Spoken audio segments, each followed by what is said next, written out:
harvest tayo ng prayo kahit gabi na. Yan, nag-drop yung PKBM natin, yan oh. Then, may mga nakuha na tayong iba, dito natin nilagay oh. Nandiyan na yung ibang mga PKBM nakuha natin, tapos dito. Sobrang dami nakuha natin ngayon yan oh, dito pa. Pati dito nag-drop na rin. Dito, yun oh, may mga fry na rin oh. Kita nyo ba, yung mga gumagalaw na maliit. Mamaya, harvestin na rin natin dito. Yan oh, may fry na dito. Yan. Kaya sana mamaya is dumami pa para mapuno natin dito oh. Kakalinis lang natin. Din dito may laman na. Yan oh, mga fry. Sobrang dami. Paldo na naman si KB Keepers. Magla-live na sana ako kaso nakita ko to. Mamaya na tayo mag-live. Medyo delay tayo sa live kasi yan.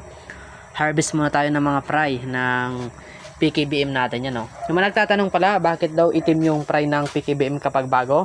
Natural na yan mga bossing. Kapag pumuputi yan kapag 1 week na. Yan. Kapag hindi pumuti yung PKBM nyo ng 1 week, yan, matik kal na yan.